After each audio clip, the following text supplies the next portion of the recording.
Come on into the ditch. I'm your resident ditch witch, Tara Tine, and we are about to get witchy, whether you like it or not. Today we are in Malin Head, the northernmost point of Ireland. It's a place I've always wanted to come, and so has Dave. And when we decided to set out for our 3 nights in Donegal, we said this was the place to start. So we're up here now. We still need to find a place to camp tonight, so we better get a move on and do that.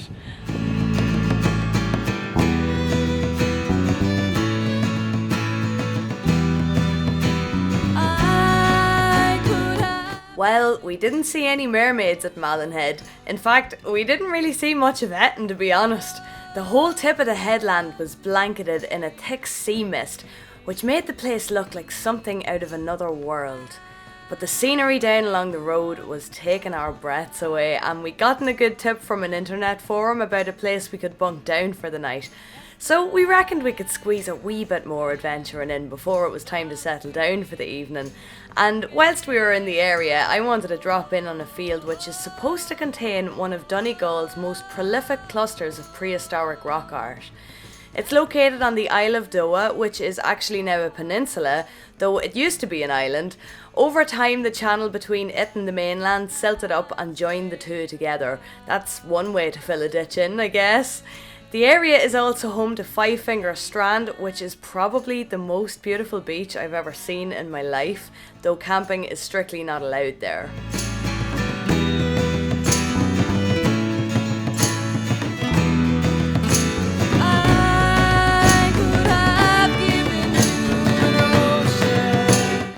Okay, I just needed you to know, in case you think, I'm being over the top calling myself the ditch witch.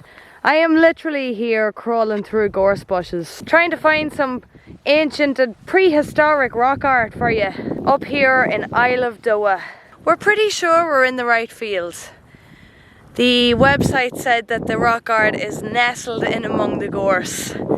So we are literally picking our way through plumes and plumes of very pointy gorse. As per usual, I am completely under-equipped to be trying to discern 5,000-year-old rock carvings from natural features of erosion, and so I filmed anything that looked vaguely like it may have been intentional, but watching it back now I'm even less sure than I was then. Still, you know me, I love a good traipse around a field, and sure, then it was time for the tent, but obviously I captured B-roll most of the way back for you. I mean, look at it, how could you not? And my house has burned down to the ground, and my lover is nowhere to be seen.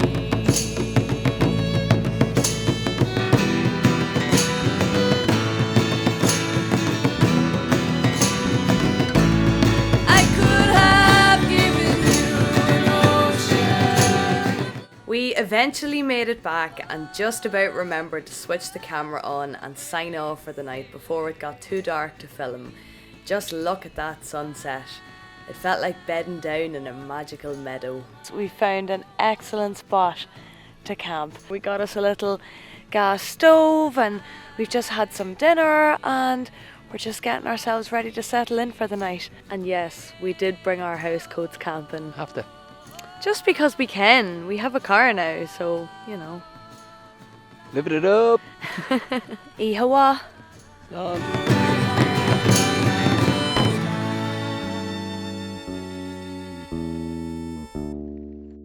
It's the next day. We've just woken up and decided to investigate the beach that we couldn't really see with the sea mist last night. And I just had to turn the camera on and show you what I'm seeing as I'm coming around here. So look at this. Beautiful beach just revealing itself to us here.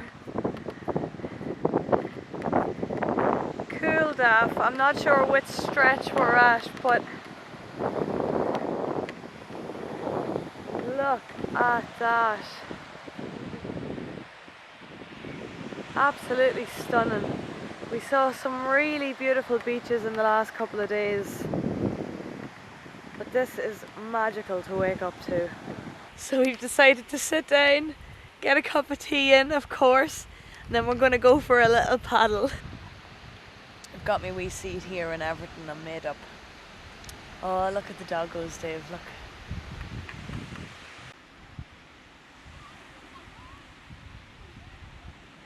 Oh, it's as fresh as anything. Oh, wow. So our way is being led by Queen Maeve today. Thanks, Marcus. We've stuck her on the dashboard here and she's going to lead us the whole way west, hopefully. We're heading for Gweedore direction. We've been given a very good recommendation of somewhere to do another night of wild camping by a lovely couple who we met also camping here last night. There are just beaches every 5 minutes along the coast in Donegal. We lost track of the amount of ones we saw on just one peninsula last night. So we're going to cross another 2-3 peninsulas I think today on our travels. We've another couple of hours of driving ahead of us, but it should be worth it. The place just keeps getting more beautiful as we drive. Little did we know what the road had in store for us that day. We came back through Letterkenny, drove through beautiful Glenveigh National Park and had vague notions of trying for some more rock art up on the Rossgill Peninsula. We were also gobsmacked to find ourselves on the historic Loch Salt Drive, which is definitely in the top 3 most awe-inspiring landscapes I've ever come across. Unfortunately, as the evening was progressing, I started to feel unwell, and by early evening I was experiencing most of the symptoms of heat exhaustion. So a heads up for would-be wild campers, don't do it during an amber warning heat wave, and if you do start to experience fatigue, headache, nausea or dehydration, the thing to do is get fresh air circulating, have a lie down, and if fluids alone aren't helping, try some electrolytes. Unfortunately, it took us a while to figure this out, and in the meantime we decided the best thing to do was head for home. I know I was as disappointed as you are, but we still had a magical day and a half in a place I've always wanted to visit. And it leaves us a few minutes to chat about some exciting developments in the ditch. So voiceover Tara is now going to hand you over to on-camera Tara, and I guess we'll do that then. Thank you, voiceover Tara. Hi! Right, there's a lot going on, I'm not gonna lie. First of all, did you notice something different maybe at the start of the video? Maybe a wee advertisement. Yay! We're monetized! We finally made it! I got the 4,000 watch hours, got the 1,000 subscribers, and it's all thanks to you. You are the 1,000 subscribers and 40% unsubscribed. Hit subscribe, it doesn't cost anything. But yes, it's all because of you. Finally, some justification for all of this. Not much justification, admittedly, to begin with. I've made 76 cent American so far in my first 4 days of being monetized, but it's better than nothing. So thank you so much. If you would like to maximize the money that I make from ad revenue on my videos, the thing to do, if you can possibly spare the time, is to let the ads run for 30 seconds if you can, whenever they come on. You don't have to watch them. I mean, go put the kettle on, make a cup of tea, have an existential crisis. I don't know. But if you could possibly do that, it will make a massive difference to the amount of ad revenue that I pull in, and so the amount of money that I actually make for doing this. And if on the other hand you would like to contribute to the upgrade and maintenance of the channel by actually donating money, that goes to the Buy Me a Coffee account. I'll put the link for that in the description below.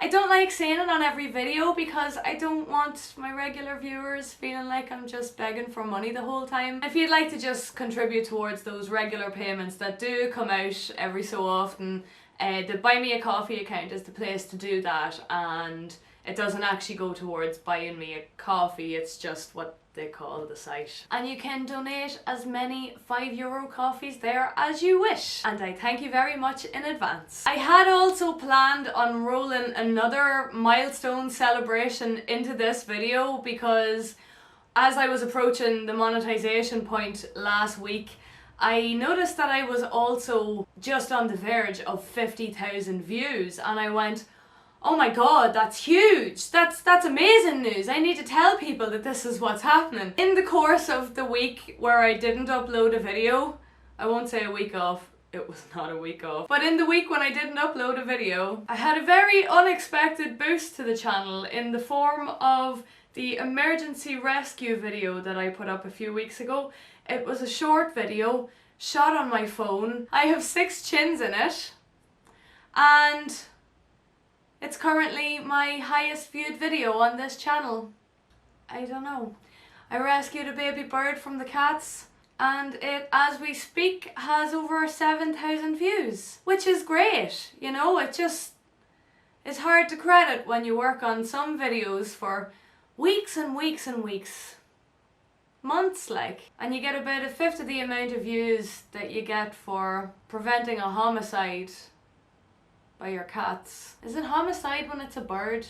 Anyway, if you are one of the many new subscribers who has tuned in to find out what happened to the bird, well, welcome, first of all. It's lovely to have you here in the ditch with my own unique brand of weirdness. And in the end, the bird story was a little bit anticlimactic. So obviously I rescued the bird from the cats, took it across the road to like a park area where we could have a bit of peace and quiet from cats. I sent Dave over to the house to get a shoebox and a nice tea towel to put into it and make it nice and soft. And when I went to put the bird into it, the bird flew out of my hand and into a nearby tuft of grass. I think he may have been afraid because there were lots of people walking on the path right by us and a couple of dogs and things like that. So I think he was really freaked out and just flew away the first chance he got. But I figured the fact that he was able to fly away was a good sign. We came back and checked on him a couple of hours later after leaving water for him and the whole lot, and there was no sign of him. So either he flew away, yay, you know, or maybe got rescued by his mommy or daddy, yay, or maybe got eaten by something, yay, nature. In the end, it was really just a case of Mother Nature doing her thing. But yes, it's lovely to have you here. I don't know if the bird video is a good introduction to what it is that actually goes on here, but feel free to have a peruse. I have a number of curated playlists put together for your ease of viewing. The quality of it is quite poor though. The reason for that is because you probably noticed that a few months ago I started attempting to make hashtag shorts videos for YouTube. And the reason being that it's kind of an algorithm hack on YouTube. It allows more people to see your videos essentially. If you make short videos shot vertically on a phone that pass a few other kinds of criteria, they have to be under a minute long, you can't edit it on a computer or anything like that, it has to be uploaded straight from your phone. And my phone camera just isn't really that great. So I apologise about the drop in quality on some of those shorts videos. There isn't a huge amount I can do about it because it is helping to bring people into the channel. Also, if you notice things getting a little bit clickbaity here for the next little while, please take no notice. Don't fall out with me. I'm finding my way in this big jungle that is YouTube, and I'm at a sort of pivotal stage with my channel where I really need to push it now and get the views back up on my weekly videos if I'm really going to make a serious go at this. A witch gotta do what a witch gotta do, you know? And summertime on YouTube apparently is pretty tough anyway. I think most YouTubers experience a dip in viewership in the summer months. Although mine has brought in a minor identity crisis. Am I a witchy channel? Am I a history channel? YouTube prefers it when you pick one or the other, but I'm trying my best to be both because I really enjoy doing both. And I asked you lovely folk recently which you prefer, and you seemed pretty split down the middle too. I put a poll on the community tab on my YouTube, which looks like this by the way, and most of the people on the YouTube poll came back and said that they want me to do more witchy stuff, which is a very fair point. I then shared it on Facebook and asked the same question, and most of the comments in the threads that people left for me were saying that they wanted more history videos. I guess I'm appealing to different audiences on different platforms, or I don't know, I'm working it out as I go. And I think the main takeaway from the whole experience is that I'm just gonna keep doing what it is that I feel like doing and hope for the best. Kicking the problem down the road, so to speak. Decisions are hard. There is one more milestone that we need to discuss, okay?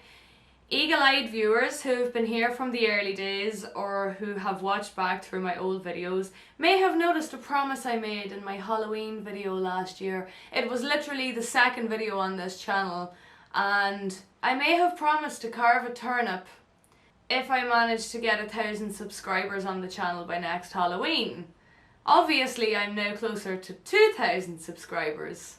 And you know what that means? Double the turnips, double the swearing, double the blood, double all the fun things! And if you have any suggestions for stuff you'd like to see me do around Halloween, I am planning on doing extra videos for the month of October, so drop it in the comments, let me know what kind of thing you want to see. I've got some ideas already, but I still have some open slots and I'm just not really sure what way I want to go with it. But yeah, those are really all the exciting things that have been happening related to the channel. Outside of that, I recently shot a music video for a very exciting musical collaboration that I've been working on for the last 8 months or so. It might be another little while before you get to see that, I'm not too sure, but I'll keep you updated in the community tab. I've also been meeting with people for interviews to do with my radio documentary, which you've probably heard me mention before. It's kind of an ongoing thing. And also next week's video is a video which I have been working on for a few months now. It has some really exciting new cinematic elements that I've been looking forward to playing around with that I haven't really got to explore on the channel yet, so keep an eye out for that. It's going to be a good one. And one last thank you for all of you, and that is for the content suggestions that you give me. I really appreciate each and every one of them in the comments on YouTube, in the comments on Facebook, and if there's one you're watching out for that you haven't seen appearing yet, I'm sorry about that. Sometimes the research leads me to dead ends, or sometimes I just struggle to figure out how I can kind of make a video and a topic my own, and sometimes it just languishes on my list for several months because I've been like a magpie in a Tiffany shop since I started this channel. I swear, I'm like, oh, I want to do this and this, but then that, but then this other thing, and guess what? I'm gonna try and do them all. Yes, I am. So if you are one of those 40% unsubscribed viewers, hit subscribe. Like I say, it doesn't cost anything. It's just a wee button down here, down here. I never know which way this thing is gonna face when I upload this. But yeah, all that does is it makes sure that my videos show up on your YouTube homepage whenever you click into YouTube, so that you're less likely to miss them whenever I upload them. And it also gives my channel a little boost. So thank you again. So I hope you enjoyed this little trip to Donegal with us and this little celebration of all of our milestones here on Diary of a Ditch Witch. I upload every Thursday and you're not going to want to miss it. Slán agus bannacht, goodbye and good luck to you.